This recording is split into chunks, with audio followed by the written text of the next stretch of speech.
अगर कोई खुलेआम जिंदगी जी रहा है अपनी, तो सेकंड पर्सन क्यों चाहेगा कि भाई ये अपनी लाइफ में मस्त रहे, ये भी परेशान हो। वो यही चाहेगा और इसलिए उसे डराने की कोशिश की जाएगी परंपरा के नाम पर, संस्कृति के नाम पर। क्योंकि दूसरा इंसान तो जेलिस होगा कि ये तो मौज मार रहा है और हमने तो अपने टाइम में ऐसा किया ही नहीं।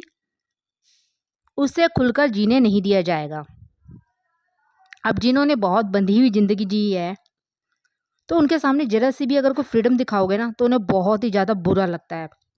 जैसे कि कुछ सासें हैं जिन्होंने अपने टाइम पर इतना ज़्यादा बंधन में रही हैं, घूंघट बड़े बड़े, और भी बिल्कुल नज़र ही नहीं उठाती थी अपनी सास ससुर के आगे, और ससुर जी से तो कभी बोलना हुआ ही नहीं।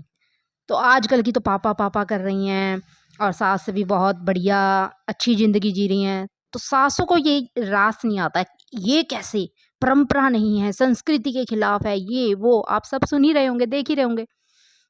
शायद आपके भी आम घरों में होगा ये सब। फिर उन्हें कहा जाता है कि ये धर्म के विरोधी हैं, ये पापी हैं, इनको पाप चढ़ेगा, भगवान कभी माफ़ नहीं करेगा। मीन्स क्या है, डराया जाता है। कल्चर नहीं है, ये तो बदतमीजी हुई। हमने तो अपने टाइम में कभी अपने ससुर जी से सिर्फ पिताजी बोला था, कभी उनसे हाँ जी ना जी, बस इतना ही बोला था, और तुम आजकल की पापा पापा करती रहती हो, क्या तमीज़ है तुम्हारी, क्या संस्कृति है तुम्हारी। और हमने कभी सिर से घूंघट नहीं हटाया, और तुम आजकल की सिर में पल्ला ही नहीं रखती, और कभी कभी तो दुपट्टा भी नहीं रखती। बहुत ही बदतमीज हो गई हैं आजकल की, तो सच में शर्म ही नहीं है बिल्कुल भी, ये बोला जाता है ना। ये तुम्हारा पीहर नहीं है, ससुराल है। उन्हें ये एहसास कराया जाता है यहाँ पर पीहर जैसी मौज लेने की कोशिश मत करना। तो पिछली जनरेशन जो है वो बंधन में ज़्यादा जी हुई होती है, और जैसे जैसे जनरेशन बढ़ती जाती है वैसे वैसे आज़ादी मिलती जाती है। तो पिछला जैसा होता ही नहीं, वो बढ़ता ही जाता है, आज़ादी बढ़ती जाती है। अब आजकल के देख लीजिए और पिछला देख लीजिए, फ़र्क पता लग जाएगा, और उससे पिछला देख लीजिए तो और भी ज़्यादा फ़र्क पता लग जाएगा। क्योंकि जनरेशन टू जनरेशन चेंज होता रहता है। आपको बस ये बोल दिया जाता है कि ये कर लो, फेमस हो जाओगे, और ये नहीं किया ना तो फेल हो जाओगे। लाइफ में ज़्यादातर लोगों को पता ही नहीं होता कि उन्हें जो फ्रीडम मिली है वो जेल के अंदर की फ्रीडम है, बस।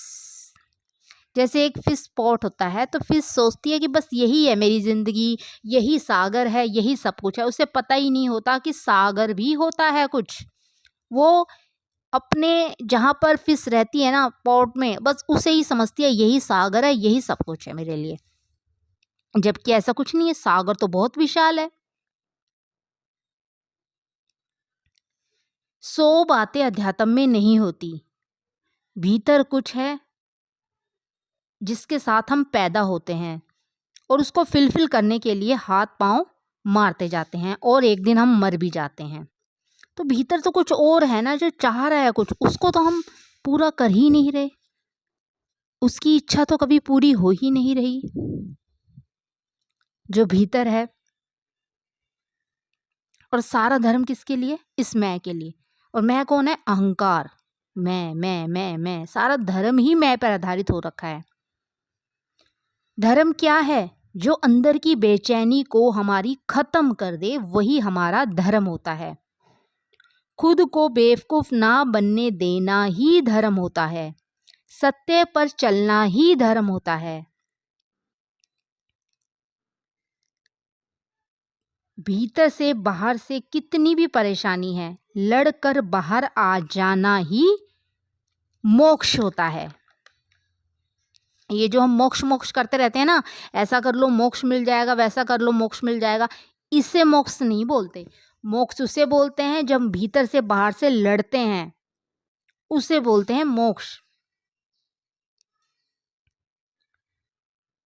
हम लोग उसी चीज को पसंद करते हैं जिसे हम मैनिपुलेट कर सकें, यानी जिसे हम चालाकी से बदल सकें, उसी चीज को पसंद करते हैं। अब ये जो भागवत गीता है, ये ज़्यादातर पसंद की जाती है, लेकिन जो अष्टावक्र की गीता है ना, वो उसे लोग पसंद ही नहीं कर पाते। क्यों, उसमें साफ साफ लिखा हुआ और उसको कोई चेंज भी नहीं कर सकता। बेसिकली अर्जुन क्या है? मैं है।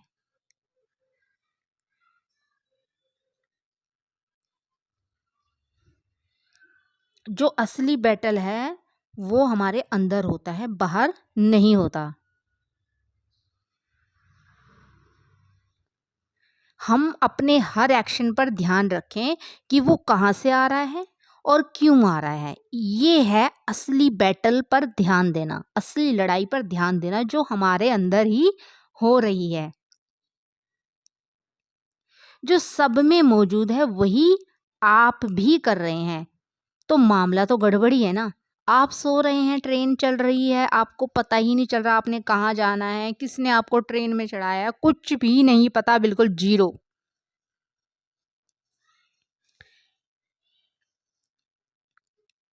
एक्शन जो है कर्म यानी उससे ही संबंध होता है। करने वाले से भी हमारा संबंध होना चाहिए।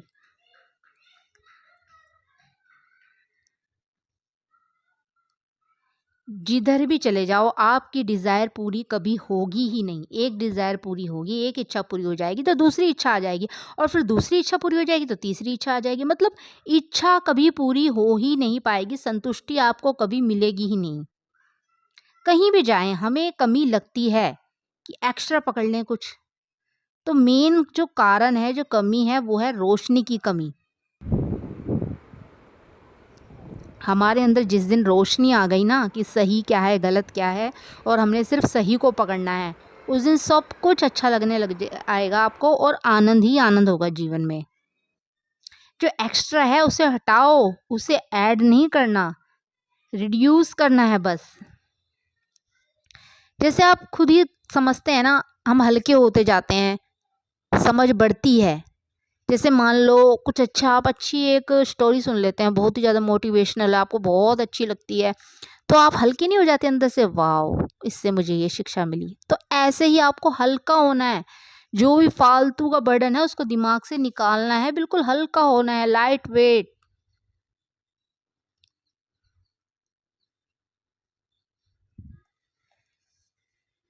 अभी जिनसे हमने होप रखी है, ठोक बजाकर देख लो कि क्या ये हमारी होप पूरी कर पाएंगे। अब पत्नी से हम बहुत ज़्यादा होप रख लेते हैं, पति से बहुत ज़्यादा होप रख लेते हैं कि ऐसा होगा वैसा होगा, ऐसा होना चाहिए, लेकिन ऐसा कुछ नहीं है। सबकी अपनी अपनी अंदर की एक होप होती है, एक इच्छा होती है, जो हम खुद ही पूरी कर सकते हैं, कोई दूसरा हमारी डिज़ायर पूरी नहीं कर सकता। गाड़ी मिल जाए, लड़का मिल जाए, नौकरी मिल जाए, लड़की मिल जाए, सब कुछ मिल जाएगा, लेकिन फिर भी आपको कमी रहेगी खुशी की। वो खुशी आपको कभी मिलेगी ही नहीं किसी दूसरे से, क्योंकि वो खुशी तो हम खुद ही पा सकते हैं, दूसरा हमें दे ही नहीं सकता। उसके लिए हमें खुद ही प्रयास करना होता है। तो सिर्फ कृष्ण, कृष्ण मीन्स रोशनी, उनके साथ रहो तो हमारी सारी इच्छाएं पूरी हो जाएंगी। ये बॉडी जो है एक सागर है, और हम पर्सन टू पर्सन सेल हैं, सेल। जो सेल आया है वो पिछले जैसा नहीं है, वो ही अब हम कहें कि हाँ हमारा फिर पुनर्जन्म होगा, ऐसा नहीं है, हमारा दोबारा से पुनर्जन्म नहीं होता। हाँ, जो नया सेल आता है वो हमारे जैसा ही होता है। जैसे पेड़ से पत्ता अगर गिर जाता है तो दोबारा पेड़ पर नहीं जाता, लेकिन जो नया पत्ता आता है वो कुछ कुछ पहले पत्ते जैसा ही होता है, यानी वो भी वही गलती कर रहा होता है। आने वाले टाइम में फिर कोई हम जैसा आएगा, फिर कोई वही गलती करेगा। जैसे सागर की बूंद या लहर चली जाए फिर आती है नई, या पेड़ का उदाहरण ले लेते हैं हम, यानी बिहेवियर पैटर्न बदलता रहेगा, पहले भी और कल भी चलता रहेगा। तो हमें बस एक ही चीज़ का ध्यान रखना है कि हमने कृष्ण रोशनी को अपने साथ रखना है और उसी के साथ जीवन गुजारना है। सही क्या है गलत क्या है इसकी पहचान करके, कृष्ण मीन्स रोशनी मीन्स सत्य को अपने नज़दीक रखना है, तभी हम एक आनंदमय जीवन जी पाएंगे। आशा करती हूँ आपको समझ आया होगा। धन्यवाद।